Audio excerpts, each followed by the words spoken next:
bisa tetap menyusui dengan ASI perah tanpa harus terjadi bingung puting.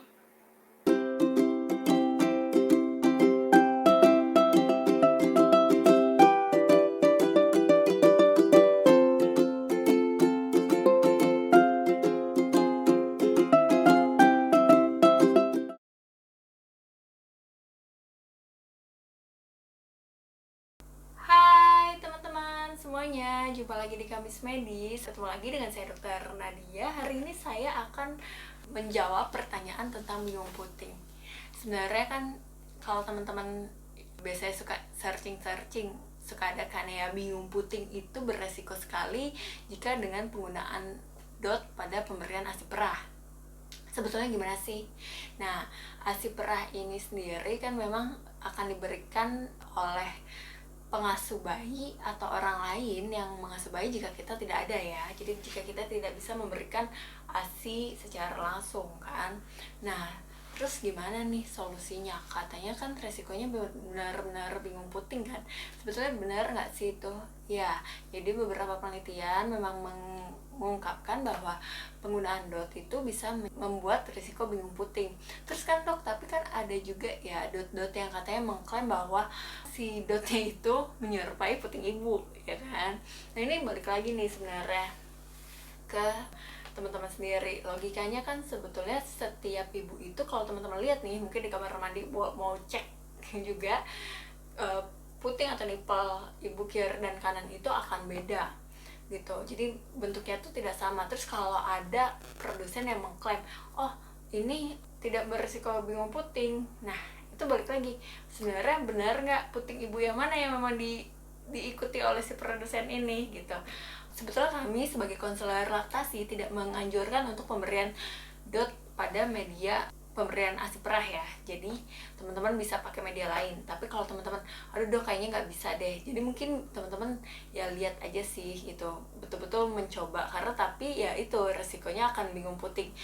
Kalau bingung puting itu gimana sih dok? Bingung puting itu si bayinya akan menolak nyusul ke ibunya, jadi bayi itu tidak akan mau nyusul langsung ke ibunya gitu. Jadi kayak dia akan menangis karena dia bingung nih waktu pas loh kok kalau dot kayaknya lebih nyaman ya, karena sebetulnya saat menyusui langsung itu otot di pipinya itu banyak yang bekerja.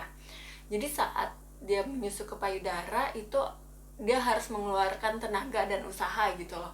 Terus pas dia ngedot dengan dot itu kan memang didesain untuk dia gampang ya gitu, karena juga lebih mudah gitu. Sebetulnya dia nggak usah susah-susah ngenyot, sebetulnya air susunya flownya akan keluar nih gitu. Nah itu membuat si bayi itu nggak terlalu menggerakkan si ototnya, dan jadi pas dia balik lagi ke payudara dia kayak bingung loh kok begini lagi ya, kayaknya lebih enakan yang tadi deh. Jadi dia akan memilih untuk medianya dengan dot saja gitu.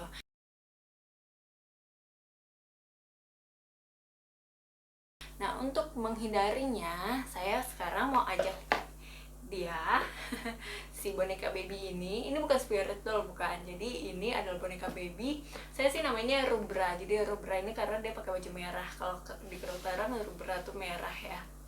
Rubra mau ngajak gimana sih caranya biar teknik pemberian ASI perah ini yang benar, posisinya kayak gimana. Nah ini adalah media selain dot.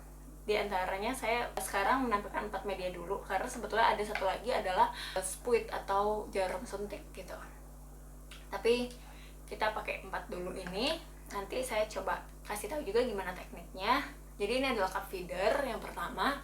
Cup feeder ini mereknya macam-macam. Ini tuh sebetulnya kayak gelas plastik gitu, tapi ada penurunannya gitu loh. Si plastiknya ini agak menurun sedikit, melandai. Nah ini dia itu ada tulisannya, jadi dari 10 mili, 20 mili sampai 30 mili. Dan teman-teman bisa pakai nih biar juga ngasih tahu pengasuhnya oh misalnya 20 mili ya sekali minum susunya gitu ya, berarti nanti oh cuma sampai segini si pengasuh akan tahu juga, nanti bisa nakar berapa banyak bayi minum, dan juga nanti kita juga bisa tahu nih kebutuhan bayinya berapa banyak. Nah selanjutnya ini adalah spoon feeder, hampir sama dengan ini. Kalau ini kan cup ya, seperti cangkir. Kalau ini spoon atau sendok. Nah, ini juga mereknya macam-macam, ada yang dari yang paling murah sampai yang paling mahal. Nah, ini ada tulisannya 30, 60, 90 ml, dan ini juga ada tutupnya. Jadi teman-teman kalau nggak dipakai ya bisa ditutup dulu. Terus ini ada pipet. Ini pipet ini sampai 1 ml. Biasanya sih buat bayi-bayi yang masih kecil ya, gitu ya, masih ASI ibunya misalnya baru belum keluar banyak tapi sedang dipompa atau diperas tangan. Solusinya itu pemberiannya pakai pipet ini. Selanjutnya ini adalah gelas loki besar. Sebetulnya ini gelas kaca sih teman-teman, tapi mulutnya lebar. Kalau teman-teman punya ada lagi kan yang gelas cangkir buat minum yang kecil banget, yang buat hiasan gitu, itu juga bisa dipakai gitu.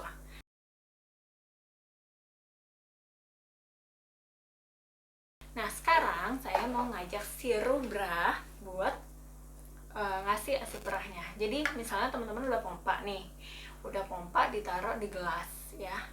Jadi nanti, atau kalau teman-teman pakai cup feeder, bisa nanti dituangin ke cup feedernya sesuai dengan berapa kebutuhan bayinya. Jadi misalnya 30 ml. Jadi ditaruh airnya. Yang pertama yang harus diperhatikan adalah posisi si bayinya. Jadi bayinya ini, dia posisinya tidak boleh begini, tidak boleh mendatar begini ya, tapi dia harus agak ditinggikan kepalanya. Kenapa? Biar dia tidak tersedak. Jadi kadang tuh pengasuh itu agak suka salah nih gitu, karena apalagi bayinya baru lahir ya, jadi suka ditidurin begini terus dikasih begini aja gitu loh, dikasih seperti ini. Itu salah ya teman-teman. Jadi kenapa? Karena takutnya nanti dia kesedak. Nah, jadi posisinya begini, dia agak setengah tegak ya. Terus kita topang pakai tangan.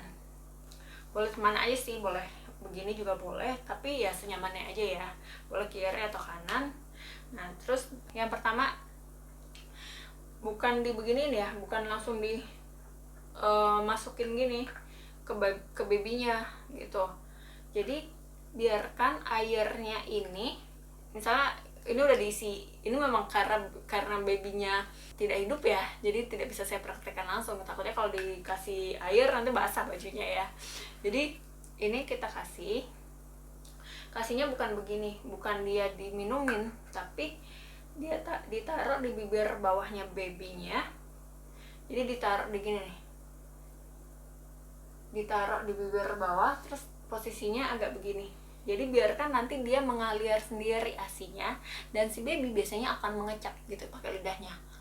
Dia jilat sedikit si ASI ini, nanti kalau dia sudah mulai sadar oh ini ASI, dia akan menelan. Terus yang pertama harus diingat lagi adalah pemberian ASI dengan media non-dot ini, media yang bukan dot, ini harus dengan sabar. Karena kalau pokoknya 30 ml itu harus habis cepat-cepat, nggak gitu juga, karena nanti malah si bayinya tersedak ya.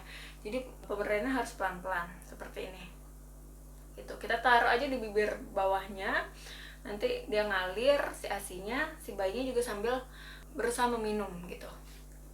Nah, kalau yang spoon feeder ini kita buka, ini sebetulnya banyak sih ininya, mereknya, ininya ditekan nih, agak ditekan. Nah, ini tuh sebenarnya udah diisi air, jadi kita giniin ya nih.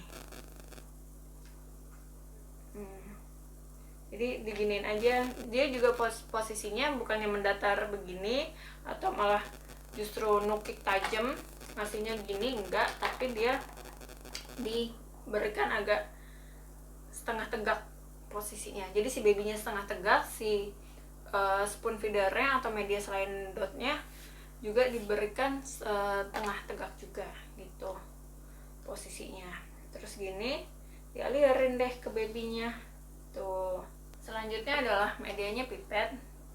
Jadi ini juga gimana ya nunjukinnya, jadi begini posisinya, dikasih ke babynya.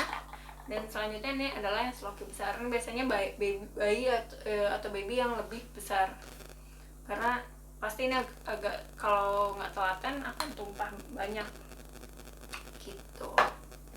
Dan teman-teman sebetulnya kalau misalnya pengen kerja lagi, misalnya terus mau ninggalin bayinya ke pengasuh, nah buat ngajarin media selain dot ini, teman-teman boleh datang ke dokter laktasi atau dokter anak juga boleh. Itu nanti minta diajarin pengasuhnya juga, jadi bukan teman-teman doang yang belajar. Jadi misalnya pengasuhnya adalah susnya atau susternya atau mbaknya atau nenek kakeknya misalnya, atau siapapun lah saudara di rumah atau keluarga ya.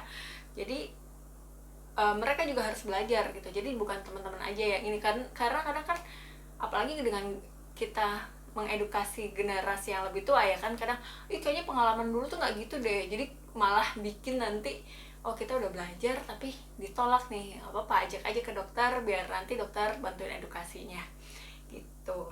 Oke teman-teman, begitu ya penjelasannya, semoga bermanfaat. Dan kalau ada nih pengen sharing-sharing tentang pengalamannya selama pemberian ASI perah, boleh ditulis di kolom komentar.